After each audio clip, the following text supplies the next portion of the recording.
Qué lindo, qué bueno de tantas naciones y de tantos lugares que están escuchando también la palabra del Señor en el día de hoy. Gloria a Dios, qué bueno.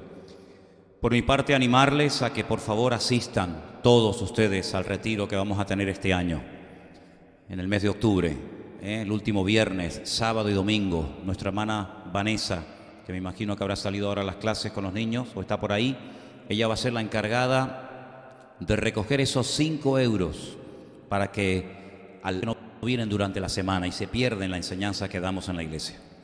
Entonces, quiero simplemente decirles que en cualquier momento los cultos de los jueves, los cultos de los domingos por la tarde se graban y quedan ahí durante un tiempo, no sé cuánto, pero ahí quedan durante un tiempo almacenados en el canal que tenemos de YouTube y en Facebook también, para que ustedes lo puedan ver en cualquier momento. Incluso a veces me han dicho hermanos que no, yo estuve el culto del jueves, escuché la enseñanza, estuve el culto del domingo, pero quiero volver a escuchar, quiero volver a repasar, quiero volver a tomar algún apunte que no pude tomar ese día. Pues ahí están siempre, ¿de acuerdo? El jueves hablamos acerca de la importancia de no perder el equilibrio, de no perder la paz, de no perder la confianza en nuestro Dios. Que, hermanos, vamos a oír cada vez noticias desagradables y vamos a escuchar cada vez cosas terribles de injusticias, de guerras y rumores de guerras. Pero todo esto, yo dije el jueves, que es lo que el Señor ya nos dijo en su palabra, que esto es el principio nada más. Esto no ha hecho más que empezar, ¿sabe? No se asuste, no se asuste. Esto no ha hecho más que empezar. Y dice que es el principio de dolores.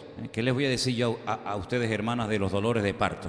Yo hablo desde la más absoluta teoría, pero usted sabe que cuando empiezan los dolores ya no hay marcha atrás, ya no hay marcha atrás, ya no te va a doler cada vez menos, cada vez va a doler más hasta que nace el que tiene que nacer. Bueno, pues la tierra está ya gimiendo con dolores de parto.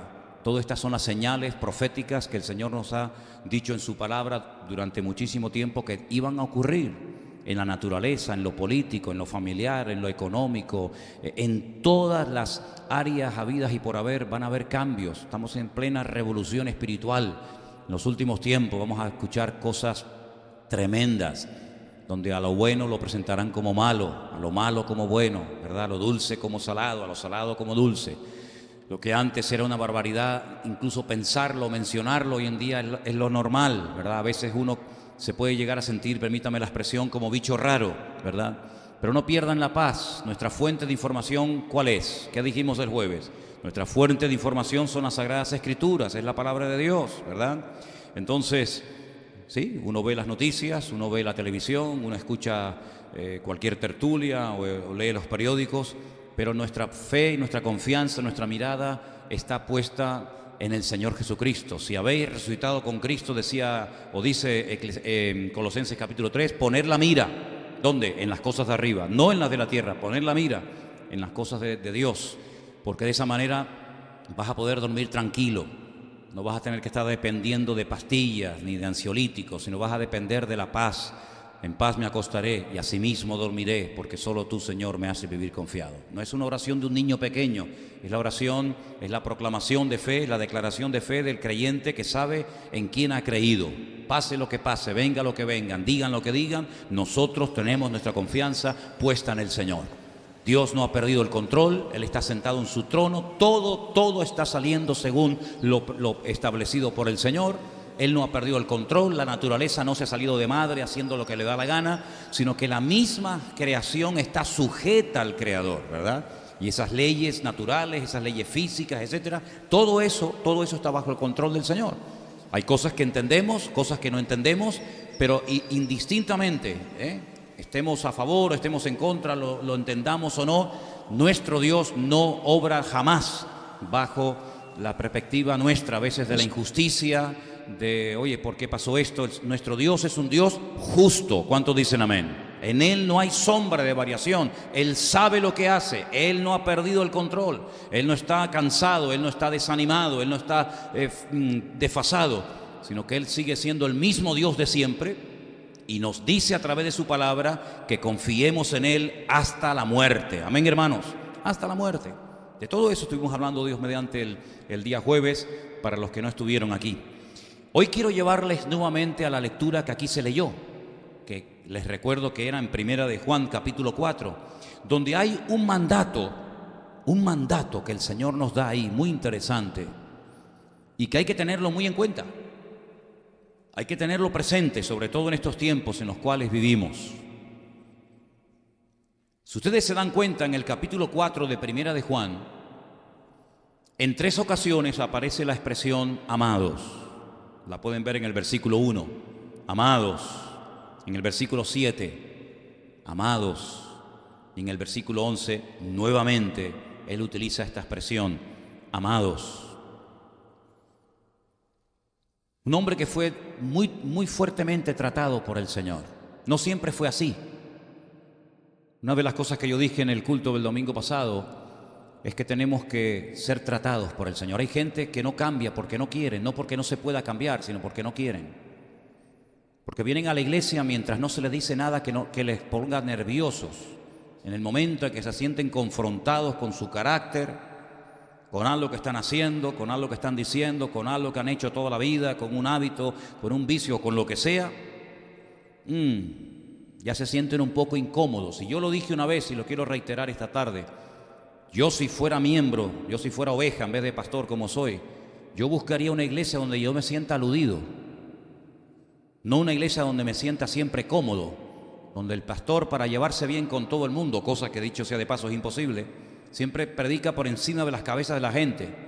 Nunca te sientes mal, aunque seas un hipócrita, aunque seas un religioso, aunque seas un mujeriego, aunque seas un ladrón, aunque estés viviendo un desorden. Yo siempre me siento bien. Para mí, sinceramente, eso hace mucho tiempo que dejó de llamarse iglesia. Una iglesia es un lugar donde se viene a cambiar, donde se viene a ser sacudido, porque en la sociedad, lamentablemente, se potencia y se enseña a mentir, a robar, a fingir. En la sociedad, los principios que nosotros queremos llevar a la práctica no tienen ningún sentido, ¿verdad? Se enseña el odio, se enseña la mentira, se enseña la venganza, que nadie te pisotee, que tú tienes tus derechos, no sé qué y no sé cuánto. Sin embargo, en la iglesia, cuando venimos, el Señor nos confronta con nuestra personalidad, con nuestro carácter, que ha sido distorsionado por el pecado, nos guste o no, es así, es la pura realidad. Hasta el más bueno, hasta la mosquita muerta que parece que nunca se enfada y nunca pierde el control, hasta esa persona también tiene que ser tratada. Y una de las cosas que nos dice la palabra, y lo hemos leído esta tarde en el versículo 1, es: no creáis a todo espíritu. Uno tiene que ser crédulo para lo que tiene que serlo, pero uno tiene que negarse completamente a aceptar ciertas y determinadas actitudes. Dice la Biblia: no creáis a todo espíritu. Hay una ingenuidad en algunas personas que bueno, que todo está bien y no pasa nada. No, de ingenuidad nada. Usted tiene que creer en Dios, tiene que creer en su palabra, tiene que fiarse de Dios, tiene que creerle a Dios, tiene que creerle que Él sabe lo que está haciendo. Pero hay cosas en las cuales usted no puede creer, usted no tiene que abrirse, ¿verdad? ¿Cuánta gente se abre a todo? Bueno, es que en esta vida hay que probarlo todo. Bueno, ¿eso quién se lo enseñó? Dios no se lo enseñó en su palabra. Dios no dice en la Biblia hay que probarlo todo. No, eso no dice la Biblia. La Biblia lo que dice es que hay que examinarlo todo, examinarlo y retener lo bueno. ¿Cómo que tengo que probar todo? ¿Tengo que probar la droga? ¿Eso es lo que dice el refrán? ¿Tengo que probar la homosexualidad? ¿Tengo que probar la bebida? ¿Tengo que probarlo todo? Eso es un disparate. Eso es un consejo tremendamente peligroso. No hay que probarlo todo. Y la Biblia dice que hay que probar, dice aquí versículo 1, ¿lo veis? Probar los espíritus. ¿Y por qué? Dice, para ver si son de Dios. Porque muchos falsos profetas han salido por el mundo. Falsos predicadores, personas que crean falsas expectativas, falsas ilusiones en la gente. Gente que se agarra a una palabra que alguien les dio, una supuesta profecía, y comienzan a tomar decisiones familiares, laborales, económicas, espirituales, porque alguien les dijo no sé qué, y comienzas a hacerte ilusiones y castillos en el aire, esperando que algo cambie o algo que ocurra, que a lo mejor nunca va a ocurrir. Y a veces esas personas que vienen con esos falsos mensajes vienen disfrazados de pastores, y algunos de apóstoles y otros de profetas. Me da exactamente igual. Mi obligación y nuestro deber como creyente es no creer a cualquier espíritu, sino probar los espíritus para ver si verdaderamente lo que este hombre dice y enseña es de Dios o no es de Dios. Hay gente que se traga todo, el camello, la aguja, todo, se lo traga todo. No, Señor, no hay que decir amén a todo. ¿Amén? No diga amén a todo, porque amén significa estoy de acuerdo. Apoyo, avalo, respaldo lo que este hombre está diciendo. probar los espíritus. Dice la Biblia que la iglesia de Éfeso es una iglesia muy importante en la Biblia. Hay una carta que se dirigió a ellos. El nacimiento, el origen de esta iglesia lo puede usted encontrar en el libro de los Hechos, capítulo 19, cómo empezó la iglesia, cómo se desarrolló, cómo creció, etcétera. Usted puede encontrar muchos datos sobre esta iglesia y en el último libro de la Biblia, en el capítulo 2, hay un mensaje que Juan recibe mientras está desterrado en la isla de Patmos para esa congregación. Y a esa congregación que dice que se había enfriado, que había dejado el primer amor, ¿se acuerda? Tengo contra ti que has dejado tu primer amor. Previamente se le dice algo muy bonito, si no todo lo que se le dice es negativo, sino que hay algunas cosas que el Señor destaca, hablando positivamente de la iglesia, y le dice, habéis probado, ¿se acuerda? Habéis probado a los que se dicen ser apóstoles y los habéis hallado mentirosos. Es decir, era una iglesia que durante un tiempo tuvo lo que llamamos discernimiento espiritual. Usted sabe que en 1 Corintios 12 hay un don que se llama discernimiento de espíritus. ¿Sabía eso? Discernimiento de espíritus. Ese es un don que se menciona, repito, en 1 Corintios capítulo 12. Hay 2 listas en la Biblia que hablan de los dones. 1 Corintios 12, donde se mencionan 9 dones que se pueden clasificar en diferentes grupos. Y la siguiente lista está en Romanos capítulo 12, otra lista de dones. Y ahí están todos los dones que hay. En Romanos 12 y en 1 Corintios 12. Bueno, pues en 1 Corintios 12 dice que hay un don que es el de discernir los espíritus. Discernir los espíritus. La palabra de Dios dice que cuando alguien viene a nuestro hogar con una doctrina equivocada, con una doctrina antibíblica, así que no es una sana doctrina, sino es una doctrina contaminada. ¿Cómo era el título del mensaje del jueves? No te dejes contaminar, ¿verdad? Pues dice que no hay que darle ni siquiera la bienvenida. No hay que darle la bienvenida, porque si usted abre su casa y le da la bienvenida a una persona que viene con una doctrina antibíblica, usted se hace copartícipe de esa falsa enseñanza. Entonces hay que ser selectivos, no idiotas ni ingenuos. Hay que ser selectivos, es decir, todo me es lícito, pero no todo conviene. Hay cosas que mejor ni probarlas ni acercarse. Cuanto más lejos, mejor. Cuanto más lejos, mejor. Bueno, pues dice aquí que tenemos que probar los espíritus. Y yo busqué qué significa la palabra probar. Y como usted sabe bien, el Nuevo Testamento fue escrito en griego. Y la palabra que se emplea del griego para hablar de probar es dokimazo. Y tiene que ver con un término que se utilizaba en la metalurgia para determinar la pureza de los metales. Usted sabe que no todo lo que brilla es oro. Cuando usted cree que tiene algo de oro, antes de que le paguen, antes de que le digan esto tiene tanto valor, pues se comprueba, ¿no? Si es oro o no es oro, si es plata o no es plata, si es bueno o es malo. Siempre hay que comprobarlo. Y ¿cuántas veces hay gente que va por la calle y dice, oye, tengo una cadena de oro que vale 50.000 euros, pero como usted me ha caído tan bien, yo se la voy a vender en 150. De oro, de verdad, ¿eh? Ya. Y te pueden meter gato por liebre. Pues usted sabe que en el mundo espiritual el diablo está como loco por engañar a más de uno. El diablo es un ladrón, es un experto, es el padre de mentira. Y así como la verdad nos hace libres, la mentira esclaviza. ¿Y cuánta gente son esclavos, verdad? Porque han creído en mentiras.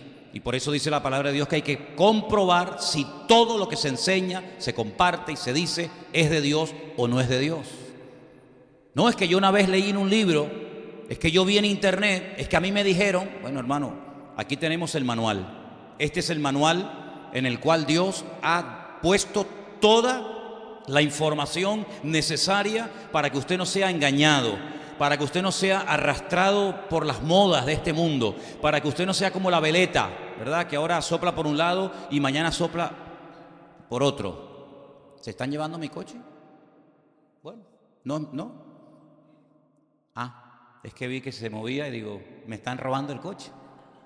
Como hay que dar gloria a Dios por todo y estoy en plena predicación y lo espiritual es más importante. Si no hubiera salido corriendo, créame.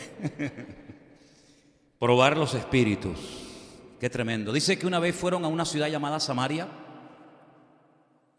Y había un hombre que durante muchos tiempos, durante muchos años había engañado a la gente, haciéndole creer a la gente que lo que él hacía era por el poder de Dios. Pero cuando llegó un siervo de Dios, se dieron cuenta de que aquello eran artes mágicas. Aquello no era el poder de Dios, aquello era el poder del diablo. Pero aquel hombre abusaba, aquel hombre engañaba y seducía a la gente, haciéndoles creer que el Señor estaba con ellos, hasta que fue confrontado, hasta que fue desenmascarado y la verdad triunfó sobre la mentira. ¿Y cuántas personas, queridos hermanos, créanme, son esclavos de mentiras? ¿Cuántas personas se dejan engañar, verdad? ¿Cuántas personas ya se predisponen porque el horóscopo esa mañana les dijo que iban a tener un día malo y que en el amor iban a fracasar ese día y que la salud pues no estaba muy bien, que digamos, y ya se predisponen, ¿verdad? Y se abren y creen lo que dice un trozo de papel, que mañana puede ser que te diga todo lo contrario a lo que te ha dicho hoy. ¿Te das cuenta? Probar los espíritus, tener discernimiento. ¿Y cómo se prueban los espíritus? ¿Cómo puedo comprobar si esto en lo que yo creo, si esto que me han dicho es verdad o es mentira? Las Sagradas Escrituras son las que descubren al enemigo. El Señor Jesucristo dijo en cierta ocasión: erráis las Escrituras y el poder de Dios. En aquellos tiempos y hoy en día le daban más importancia a las tradiciones que se habían transmitido de generación en generación que a la palabra de Dios. Y cuando una persona se agarra a una tradición en vez de a la palabra de Dios, se convierte en un esclavo. ¿Cuántas fiestas donde se derrama sangre, donde se hacen auténticas barbaridades, cuando se entrevista a la gente de ese pueblo, de esa ciudad o de ese país o lo que sea, y le preguntan: pero ustedes, ¿por qué hacen esto? Si esto es una barbaridad, esto es un salvajismo, esto es increíble que un ser humano haga esto en pleno siglo XXI, y te dicen: es que esto es una tradición que hemos mantenido en este pueblo por toda la vida. Y uno dice: bueno, ¿y qué tiene que ver? También era costumbre en este país quemar a la gente viva y hacer una reunión pública donde todo el mundo venía. Vamos a volver otra vez a esas costumbres. Vamos a evolucionar, vamos adelante o vamos hacia atrás. Bueno, yo creo que en algunos aspectos el hombre está peor que nunca, más embrutecido y más ciego que nunca. ¿Por qué? Porque le ha dado las espaldas a la Escritura, a la palabra del Señor, que es la que revela la verdad y confronta la mentira. ¿Cuántas personas antes de jugar un partido de fútbol se tienen que persignar 3 veces? ¿Y por qué no 5? ¿Por qué no 1?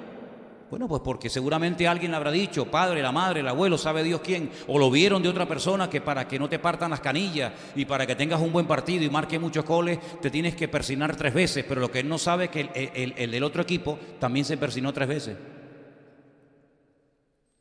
Entonces, si vas a tirar un penalti y te persignas 3 veces y el portero se persignó 3 veces, ¿a quién ayuda a Dios? ¿Al portero o al delantero que va a tirar el partido, el gol? Ay, amigo, un problema, ¿verdad?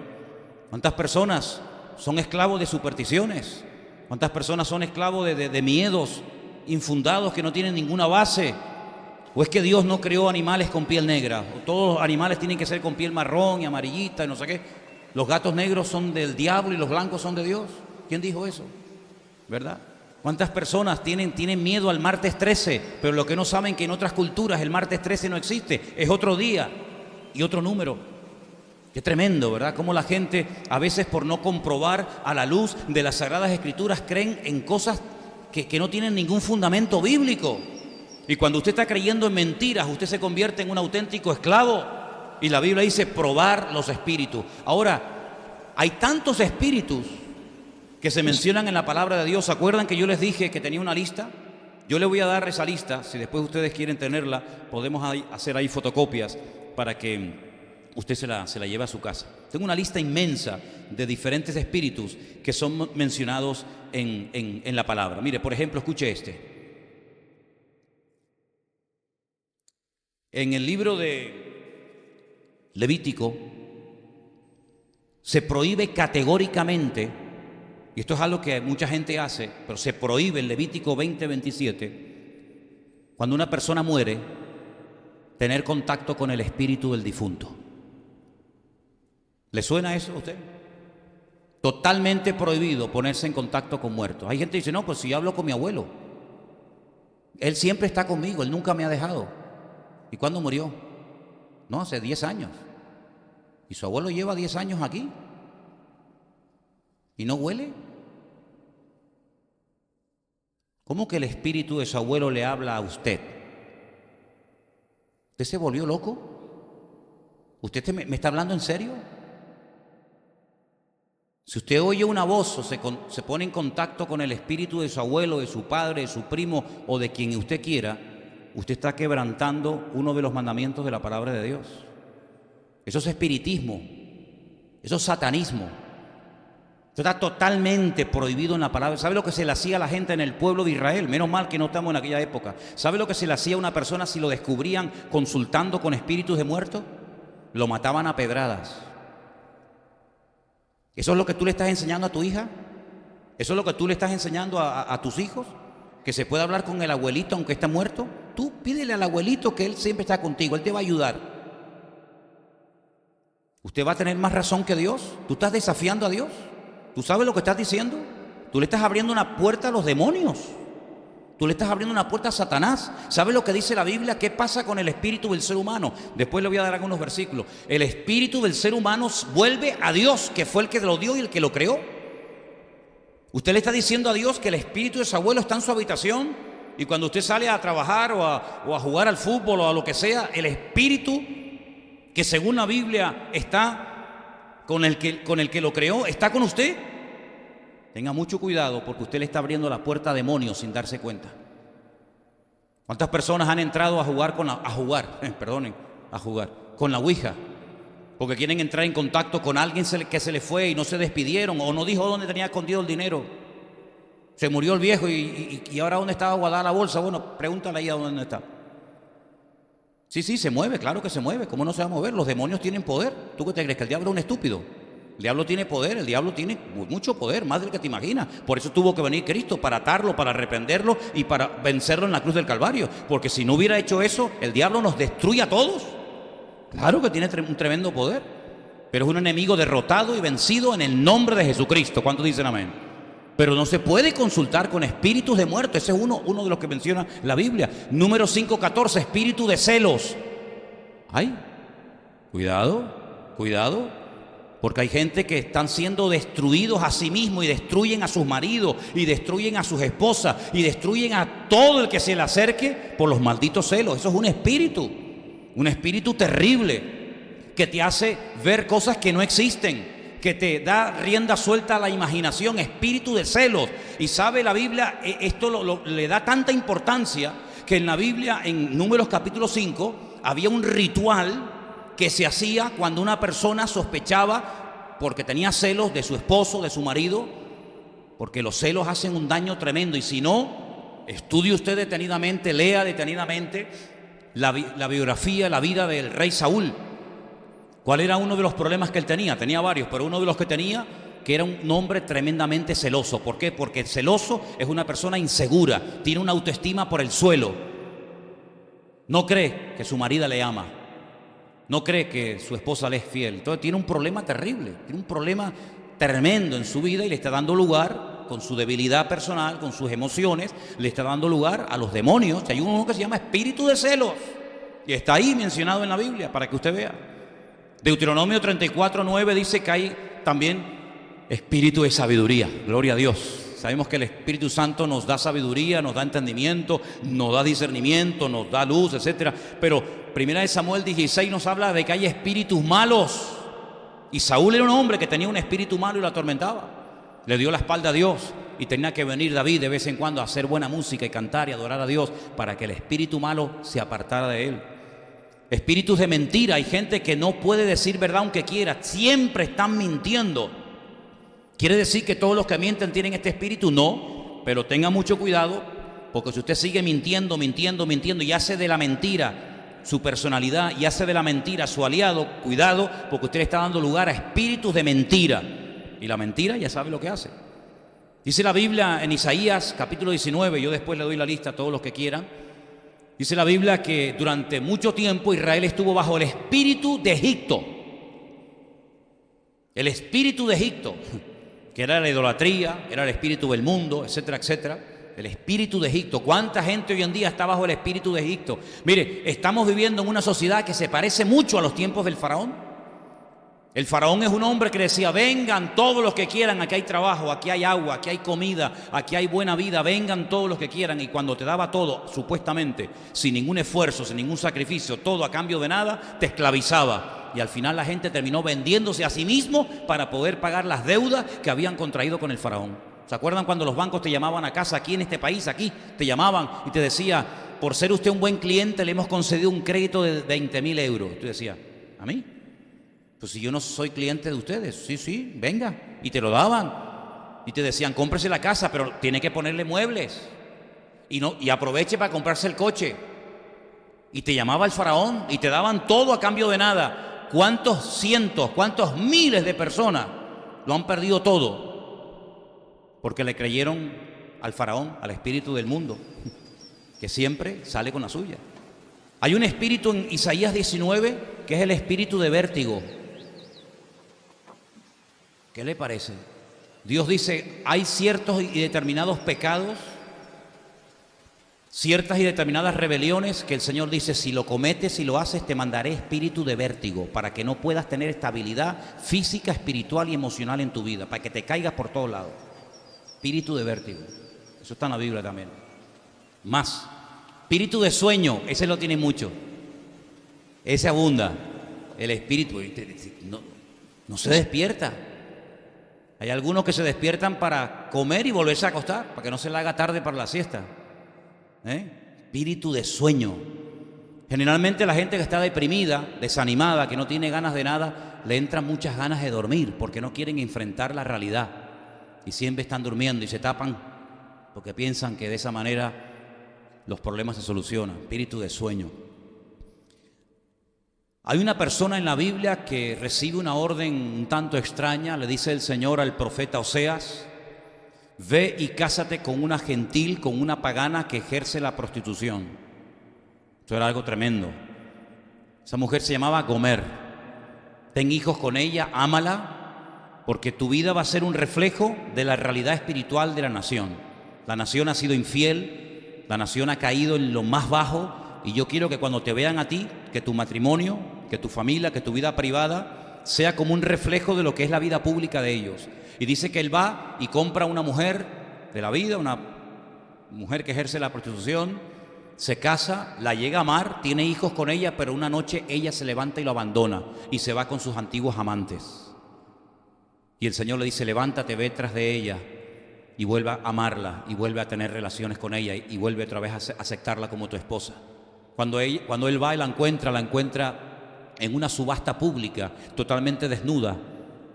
Es una esclava. Y el Señor le dice: cómprala y ámala otra vez.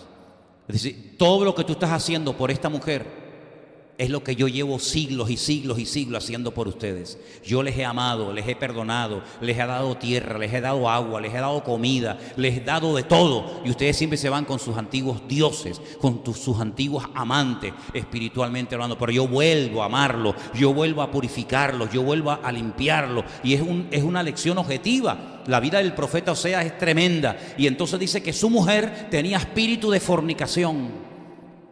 Tenía un problema con el área sexual en su vida, como mucha gente tiene, como muchísima gente tiene un descontrol con ese área de la vida, la parte sexual, que son auténticos esclavos, tanto en hombres como en mujeres, tanto en solteros como en casados, me da exactamente igual. Espíritu de fornicación, o como algunos lo llaman, espíritu de Jezabel, ¿verdad?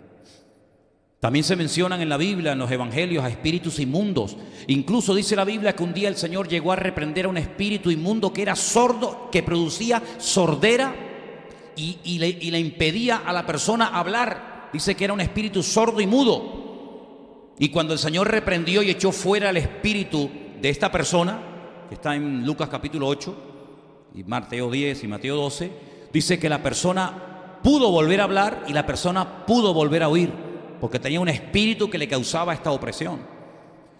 Así que hay muchísimos espíritus que se mencionan en la Biblia. Pero luego también está el espíritu humano. Dice la Biblia, y lo hemos visto hace ya unas cuantas semanas atrás, que el hombre es espíritu, alma y cuerpo, ¿sí o no? Es interesante notar porque dice la Biblia que cuando una persona ha tenido problemas espirituales malos, si no se cuida, si no mantiene su vida en santidad, si no mantiene su casa barrida, dice que el espíritu que salió viene con 7 más y el postrer estado viene a ser peor que el primero. ¿Cuántos dicen amén? Tremendo, ¿verdad? Ahora, si vamos por ejemplo al principio de la Biblia, nos encontramos por ejemplo que un matrimonio compuesto por Isaac y por Rebeca, dice la Biblia que llegaron a tener su espíritu triste, llegaron a sentir amargura, dolor en su corazón porque vieron a su hijo Esaú casarse con mujeres inconversas, con paganas. Y dice que esto fue amargura y tristeza al espíritu de sus padres. No le traigas tristeza, no traigas marido tristeza nunca a tu hogar. No traigas tristezas a tu marido, mujer. No pongan tristes a vuestros padres, no pongáis triste a vuestros padres, alegrarle el alma, alegrarle la vida a los demás, porque el espíritu puede llegar a sentirse triste y dice que el espíritu triste seca los huesos. Cuando una persona está triste por dentro, su salud tarde o temprano se resiente. Y dice la Biblia que cuando el espíritu está acongojado, cuando hay una tristeza, una amargura, un dolor constante y permanente por un disgusto que ha venido a través del papá, de la mamá o de los niños o de quien sea, dice la Biblia que al final los huesos se resienten. Eso es lo que dice la palabra. En el libro de Génesis también encontramos que un hombre que estaba triste, un hombre que dice voy a descender al Seol con tristeza, un hombre que perdió la alegría y las ganas de vivir porque su querido hijo José le habían contado la gran mentira, sus propios hijos, de que lo había devorado una fiera y que estaba muerto. Dice que cuando a él le llega la noticia de que José no ha sido muerto, no ha sido despedazado por una fiera, sino que está vivo, y le dicen, papá, sal fuera para que vea, y dice que ve carros enteros y camellos enteros llenos de la riqueza y de la abundancia de Egipto, porque es el regalo que José le hace a su padre. Dice que su espíritu revivió, es decir, la bendición de Dios trae alegría y trae renuevo al alma. ¿Cuántos dicen amén? Gloria a Dios. Cuando Moisés se va a Egipto, después de 40 años en el desierto, y llega y les dice, Dios me ha hablado, tengo buenas noticias, escúcheme, después de tanto tiempo vamos a salir de aquí, hay un país que fluye la leche y la miel, un país que está un poco lejos, pero vamos a salir de aquí. Faraón va a ser humillado, va a ser derrotado, ustedes no van a estar más tiempo esclavos. Vamos a salir de aquí con poder, vamos a salir de aquí con riqueza, vamos a salir de aquí bendecidos. La gloria de Dios se va a derramar en Egipto, esto va a cambiar, créanme. Dice que no le hacían caso, no le hacían caso. Porque Éxodo 6:9 dice literalmente que no le escuchaban a causa de la congoja, a causa de la tristeza tan grande que tenían en su alma y en su espíritu. ¿No has encontrado gente así? ¿No has hablado con gente que le hablas de lo que el Señor ha hecho en tu vida? ¿No te has encontrado personas en tu trabajo o en tu misma familia que le hablas acerca de las maravillas y de las grandezas del Señor y como que ni se inmutan porque están ya tan endurecidas sus almas, están tan petrificadas sus conciencias, ¿verdad? Por la tristeza, por la amargura, por el dolor y los palos de la vida, que dice que ya ni escuchan lo que a ti te atrae tanta alegría, a ellos ni les inmuta. Tremendo, ¿verdad? La Biblia nos enseña que nuestro espíritu también se puede transmitir a las personas que nos rodean. Números capítulo 11 dice la Biblia eso. Hay una promesa hermosa en el libro de Job. El libro de Job es un libro extraordinario, y en el capítulo 10, del 11 al 12, el Señor le promete a Job que a pesar de lo que está pasando, a pesar de las luchas y de las dificultades físicas y espirituales por las cuales está atravesando, el Señor le dice, tranquilo, yo guardaré siempre tu espíritu con la paz del Señor. ¿Cuántos dicen amén? Qué lindo, ¿no? Salmo 51 nos dice que cuando estamos quebrantados en nuestro espíritu, ese quebrantamiento toca el corazón de Dios y hace que Dios se vuelque a nuestro favor y que nos bendiga y nos ayude. Pero también dice la Biblia que ciertos y determinados dolores abaten nuestro espíritu, según Proverbios. Y también la Biblia nos habla acerca de que antes de la caída es la altivez de espíritu.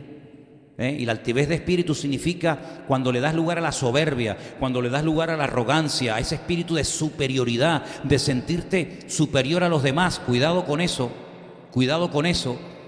porque es un espíritu que atrapa y muchas veces se camufla de nacionalismo, y muchas veces se camufla de equipo de fútbol, y muchas veces se camufla tienes tantos disfraces, ¿verdad?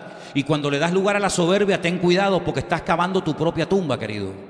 Ten mucho cuidado porque antes de la caída, dice la Biblia, y es una promesa, y es una ley del reino de Dios. Así como cuando tiras algo para arriba siempre baja por la ley de la gravedad, hay una ley del reino de Dios que dice que antes de la caída te viene el palo, antes de la caída te viene la soberbia, la arrogancia, el sentirte superior a los demás. Por eso dice la Biblia que una de las cosas que tiene que hacer el justo es afligir su espíritu, humillar su espíritu delante de la presencia del Señor.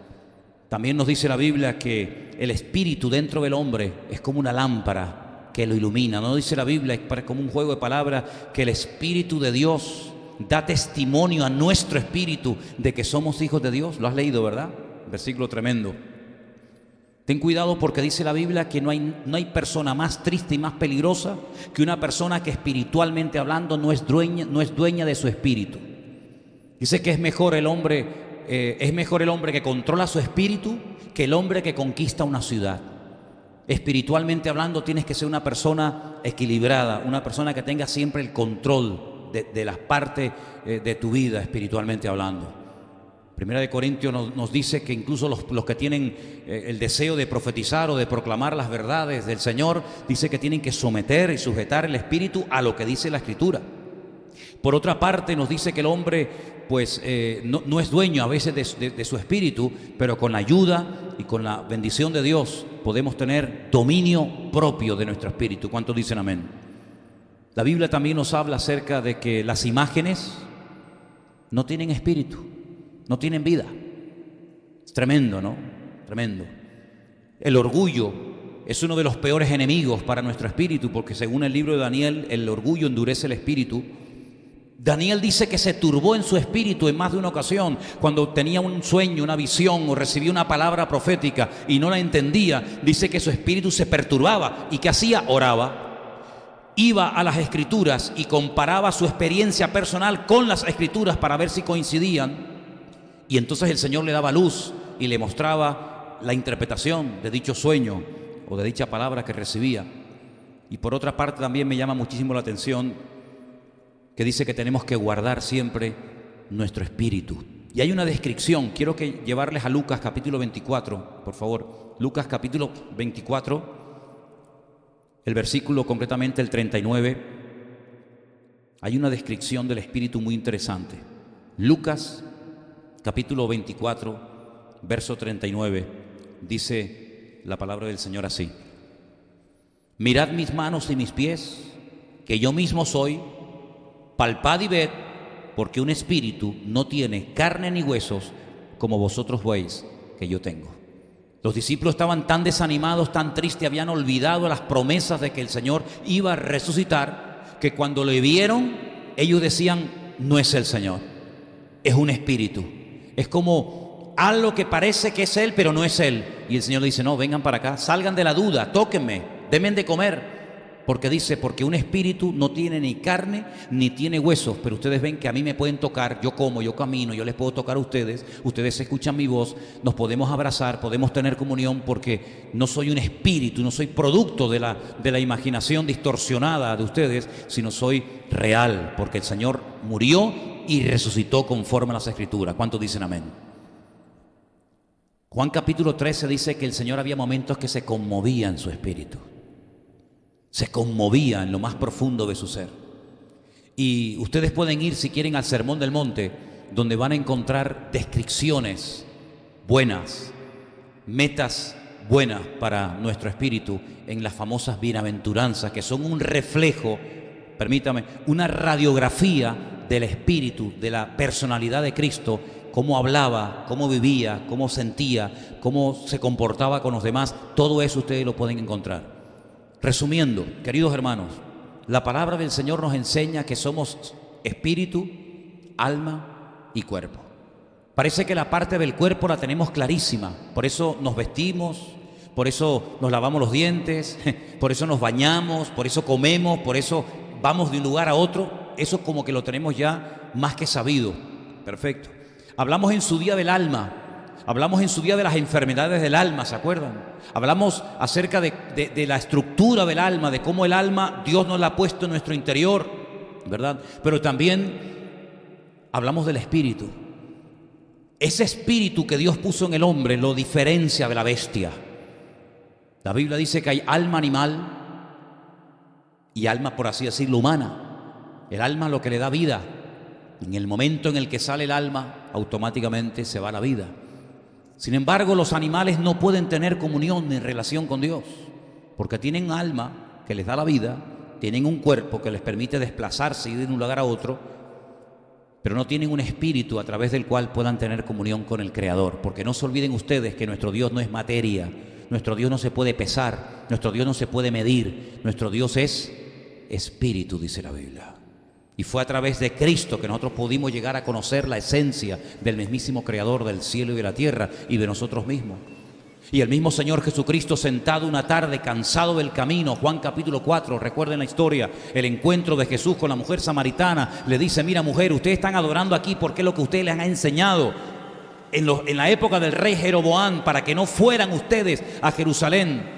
Él mandó a construir 2 becerros de oro, y en aquellos tiempos les inculcó y les enseñó a ustedes que los verdaderos dioses de Israel son estos 2 becerros de oro. Ustedes no tienen que ir a Jerusalén las 3 fiestas anuales al año, sino quédense aquí, porque aquí están vuestros dioses. Y la gente comenzó a adorar y a reverenciar a aquellos dioses, aquellos becerros de oro. Y entonces hay como una división del país, en lo físico y en lo espiritual.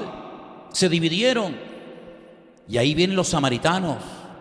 Sin embargo, los judíos, aquellas 2 tribus del sur, la tribu de Benjamín y la tribu de Judá, siguieron yendo al templo a adorar al Dios vivo y verdadero. Y ahora Jesús, que es judío, que viene de Jerusalén, que va rumbo al norte, pero que tiene que pasar obligatoriamente por el centro del país, donde está Samaria, por la ciudad de Sicar, donde está el pozo que Jacob había abierto hacía siglos atrás. Se para en ese pozo y le dice a la mujer samaritana, bien cansado del camino, con un calor abrasador: dame de beber. Y la mujer le dice: ¿cómo tú, siendo judío, me pides a mí, que soy mujer samaritana, un vaso de agua? Y ahí empieza una conversación interesantísima, buenísima, que no tiene desperdicio.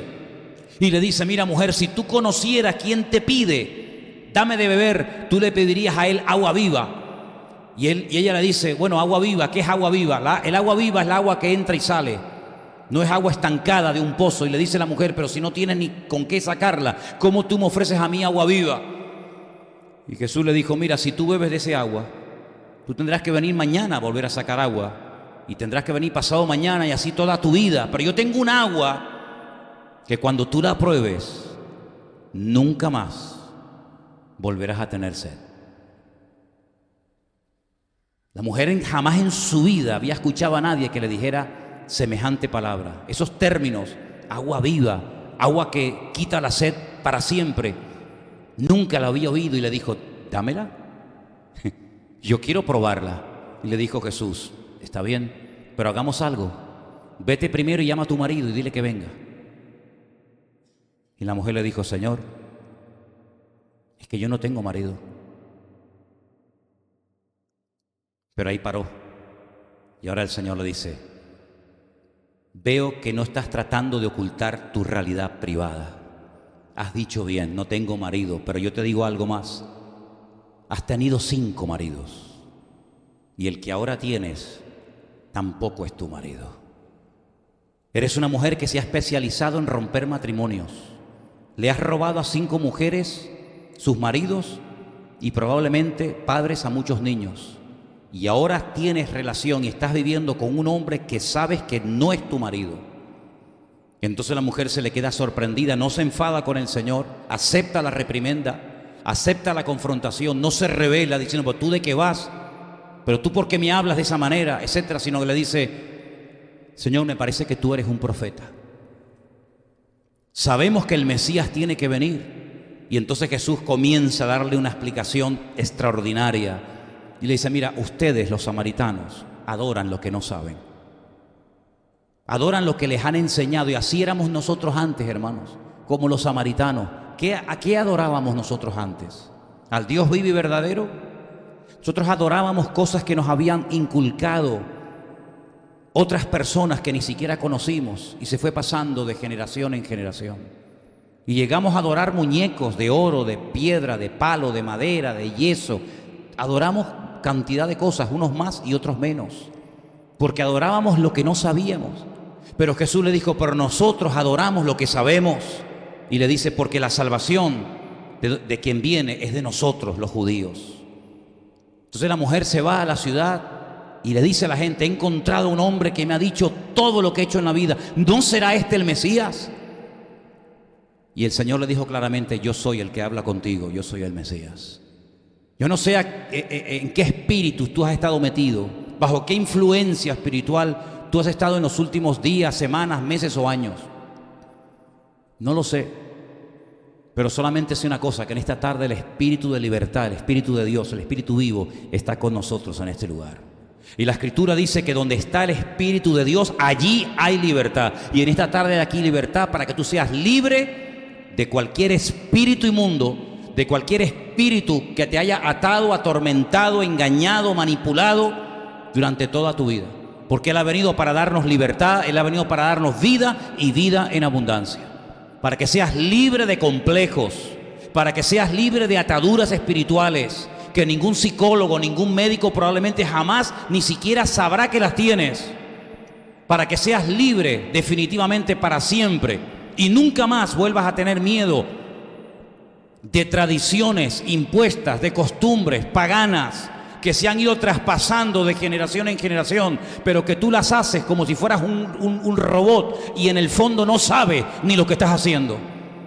El Señor ha venido para que seas libre, y el único que puede traer libertad es el Señor Jesucristo, que esta tarde está aquí con nosotros. ¿Cuántos dicen amén? Cierra tus ojos ahí donde estás, por favor. Analiza tu vida y pregúntate, ¿cuál es el espíritu, cuál es la actitud dominante en tu vida? Y te vas a dar cuenta de que siempre hay algo por lo cual uno tiene que clamar a Dios. Te vas a dar cuenta que siempre hay algo por lo cual tenemos que pedirle misericordia y ayuda a nuestro Señor Jesucristo. Si no es por los celos, es por la envidia. Si no es por la envidia, es por un desorden interior. Si no es por el desorden, es por un complejo. Es decir, siempre hay algo que si no lo entregamos al Señor nos puede terminar amargando la vida y la existencia. Pero en esta tarde el Señor está aquí con nosotros para que podamos ser definitivamente libres y para que podamos de una vez para siempre decir, he sido liberado de esa gran mentira en la cual creí durante tanto tiempo de mi vida, porque le pedí al Señor, Señor, yo quiero ser libre. Piensa en esta tarde y al mismo tiempo pídele al Señor. Pídele al Señor en esta tarde. Señor, tú sabes cuál es mi debilidad. Tú sabes cuál es el problema con el cual yo he luchado. Puede ser físico, mental, espiritual, o de la índole que sea. Pero da igual. Él tiene todo el poder y toda la autoridad arriba en el cielo y aquí en la tierra para que tú seas libre del miedo, de las tradiciones humanas, de malos pensamientos que te atormentan, de pesadillas, de un descontrol en la vida emocional, de un descontrol de la mente, de un descontrol de lo sexual, de lo económico, en fin, de tantas y tantas cosas que pueden llegar a amargar la existencia de un ser humano. Recibe la libertad de Cristo en esta tarde. La palabra de Dios te hace libre. Es la palabra de Dios la que te permite en esta tarde salir por esas puertas dentro de un rato diciendo, gloria a Dios. Soy libre de las supersticiones. Soy libre de lo que me dijeron, de las cartas aquellas que me echó aquella bruja. Soy libre. porque la única carta a la cual le voy a hacer caso es a la palabra de Dios. Y en esta tarde yo te digo, si tú quieres ser libre, lo puedes ser. Y el Señor cuando liberta, liberta de verdad y para siempre. Si tienes problemas con los celos, con el orgullo, con el temor o con lo que sea, entrégaselo a Cristo. Entrégaselo al Señor en este momento, ahí donde estás. Y dile, mi Dios, ayúdame. Al espíritu contrito y humillado no despreciarás tú, oh Dios. Eso dice la Escritura, Salmo 51. El espíritu contrito y humillado tú no lo despreciarás. Aleluya, Jesús. Te adoramos, Señor, en esta tarde. Recibe toda la gloria. Recibe todo el honor, Jesús. Deja que en esta tarde el Señor te ayude. Oh, Cristo Jesús.